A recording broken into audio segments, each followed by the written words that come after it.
রিলেশনগুলো যখন পুরনো হয়ে যায় তখন ঠিক এইরকম অজুহাত দেয়। আজকে ফোনে চার্জ নাই, ফোনটা সমস্যা দিচ্ছে, পরে কথা বলবো, চার্জ হলে কথা বলবো।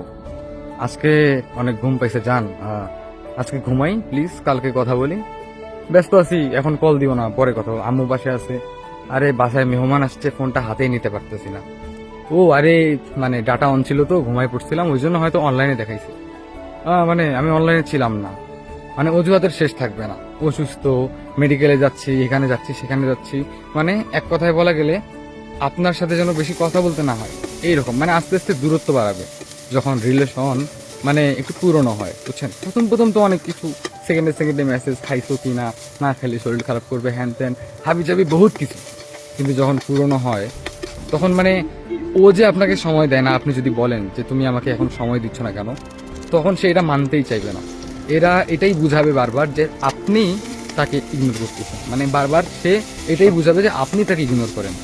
সে কখনোই বলবে না যে সে আপনাকে ইগনোর করতেছে। আসলে মানুষ খুব স্বার্থপর, বুঝছেন? মানে ধরার আগে যা যা করার দরকার সব করবে, যখন আয়ত্তে নিয়ে আসতে পারবে, যখন ধরে ফেলবে, ঠিক তখনই ইগনোর করা শুরু করে। আবার আস্তে আস্তে হঠাৎ করে একদিন বলে ফেলে, দেখো তোমার সঙ্গে আমার রিলেশন করা মানে সম্ভব হয়ে উঠতেছে না, কন্টিনিউ করা সম্ভব হচ্ছে না, আমার ব্রেকআপ চাই। এইভাবে একদিন সব কিছু শেষ করে দিবে। একটু মিলিয়ে দেখবেন।